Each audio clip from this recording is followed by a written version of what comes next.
Over more than 2 decades and 2 separate dynasties, the Patriots defense has become synonymous with great linebacker play. Unfortunately, last season, key losses to both the coaching staff and roster left the unit vulnerable against both run and pass. Fortunately, new head coach Mike Vrabel and his staff have made one key move to the roster in one of their first moves of free agency that could be the difference maker and allow New England to get back to its winning ways at the second level. Losing captain Juwan Bentley to a torn pec sent New England's linebacking core into a downward spiral.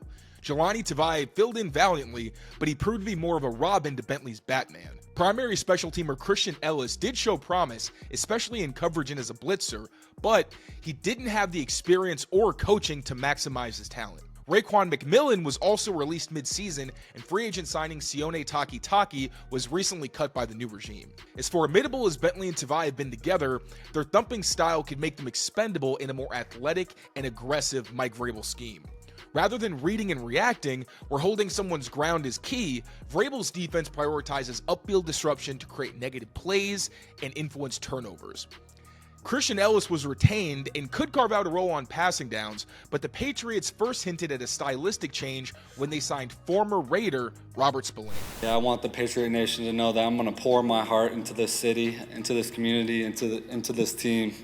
I care deeply about what I do. I bring passion and heart everywhere I go. Spillane, a former captain with the Raiders, was signed to a 3-year deal worth $33 million, reuniting him with former head coach Josh McDaniels and more recently, edge rusher K'Lavon Chaisson and safety Marcus Epps, who was also a captain when the two were in Vegas. Spillane broke out as one of the league's most productive linebackers during his 2 seasons with the Raiders.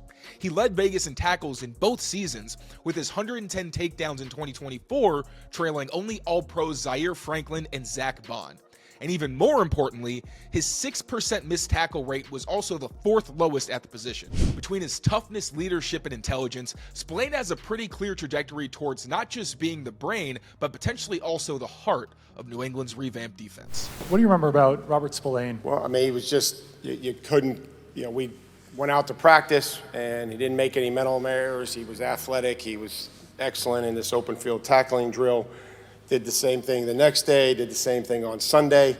It got to be a joke where we would just keep throwing him in and be like, hey, let's see if somebody can make Spillane miss. And then, John Robinson and I were just like, we have to have him on the football team. And I think he's earned the right to be here based on those 3 days. Spillane's tackling consistency, physicality, and instincts make him one of the position's best run defenders. The linebacker earned a near elite 87.3 PFF run defense grade in 2024, and he made his presence felt immediately during the team's season opener in LA. In typical Jim Harbaugh fashion, the Chargers called power from 21 personnel, otherwise known as 2 running backs and 1 tight end, with right guard Trey Pipkin pulling to the second level. The tight end's motion brings Spillane to the point of attack, where Pipkins is waiting to meet him with a full head of steam. Despite nearly an 80-pound disadvantage, Spillane initiates contact with good pad level, knocks Pipkins into the running back, and shows some fire after the tackle for loss. Spillane's willingness to stick his face into the fire is going to be crucial as downhill run schemes are starting to claw their way back to prominence in the NFL. But outside zone is still king in the league, and linebackers need the range to be able to chase down ball carriers without abandoning their gaps. These are also areas where Spillane shines, as shown on this run stuff from Week 16 against the Jaguars. The Jaguars deploy a heavy set with an extra lineman and tight end to the right, telegraphing they're probably going to run to that side, and the Raiders decide to match with a 5-man front. Spillane takes the hint, quickly diagnosing a toss and firing downhill towards the back. As 2 offensive linemen try peeling off their assignments to seal the gap, Spillane gets skinny to split their blocks, then helps corral Travis Etienne in the backfield.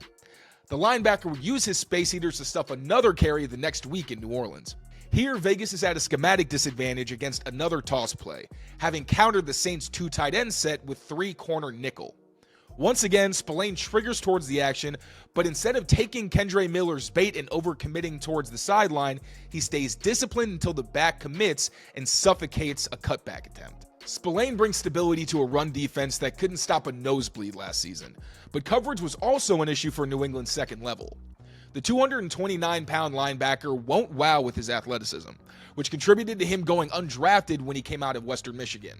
but as his run defense shows, efficient footwork, smart angles, and strong awareness can make up for those perceived shortcomings. Spillane's become a bit of a ball magnet over the middle in recent seasons. He picked off 2 passes last year and deflected 5 more, including a pair of dropped interceptions and a batted ball.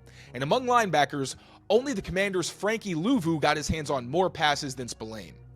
Arguably, Spillane's most impressive effort came in Week 15 when he forced a turnover on the Falcons' first drive of the second half. Coming off a 38-yard kick return, Atlanta keeps its foot on the gas and goes empty from a 2 tight end set, which Vegas matches with its base defense. Now, the Raiders are going to rotate into a cover 3 zone, and Kirk Cousins tries hitting his tight end. Now, on paper, the Raiders should be at a disadvantage, as you have a more athletic tight end against 2 linebackers in space. Cousins even looks off coverage to try to create a window, but Spillane quickly creeps into the throwing lane and completes the catch on an impressive diving interception.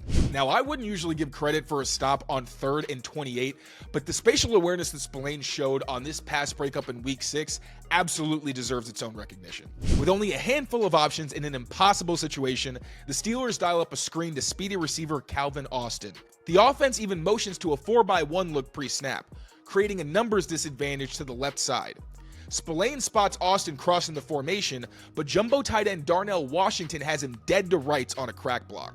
While staring down Austin and being lined up by Washington, Spillane makes his blocker miss with a sidestep, then knocks the ball loose to force an incompletion, making a hell of a statement before halftime.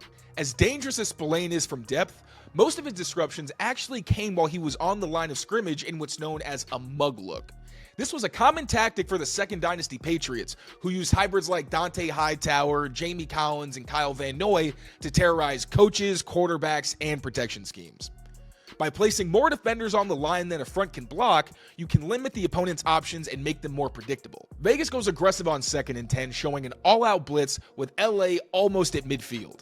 The Rams place all 3 of their receivers in a condensed look to one side with tight end Hunter Long as the isolated receiver, nearly guaranteeing that the Rams are going to throw to the right. Vegas matches by threatening one more rusher than the offense can block, forcing Stafford to get the ball out quickly. Spillane, who's lined up over right guard Kevin Dotson, simulates a blitz, then bails after reading Stafford's drop depth and eyes and buzzes under the throw. Now, the fastball does fly through his fingers, but corner Nate Hobbs saves the day with a swooping interception. Then, in a textbook display of finish, Spillane throws a block to help his teammate break free for a big return. Now, Spillane mugging the line of scrimmage usually meant that he was going to drop into coverage, but as he showed against the Saints, he's also a pretty opportunistic pass rusher. The Saints match 6 potential rushers with 6 blockers, but the Raiders only send 4 players on a simulated or sim pressure. Despite having more blockers than Vegas has rushers, a twist from the linebackers in the middle makes Shane Lameau late to his block. This allows Spillane to catch Lameau off guard on a pick and get in Spencer Rattler's face on a high incompletion. Spillane would reach the quarterback 1 drive later, capitalizing on another missed assignment for an unblocked sack. Even when Spillane doesn't get to the quarterback, like any seasoned rusher, he knows he has to get his hands up. That instinct led to a game-changing drive stop during Week 2's upset in Baltimore. Facing 3rd and 5 down 7 points, Spillane rushes the left guard on an all-out blitz. He maintains vision on the quarterback after getting solid knockback, then sees Lamar Jackson wind up to throw and bats the pass. This breakup led to a punt and 2 unanswered scores for the Raiders. Now, full transparency, Spillane's lack of ideal measurables isn't insignificant.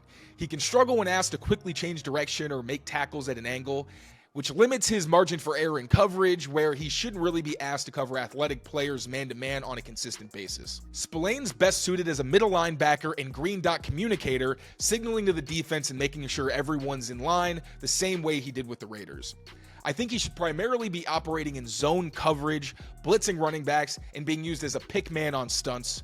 And while he can serve as a spy against most quarterbacks and even as a looper on some of these line games, I do think that he should probably be limited with those responsibilities if the Patriots are facing elite rushing threats.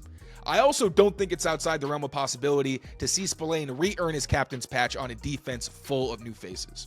Thank you all so much for watching. Make sure to become a member of Patriots Press Pass on YouTube to get full access to videos like this and much more really fun content. I cannot wait for you to see it.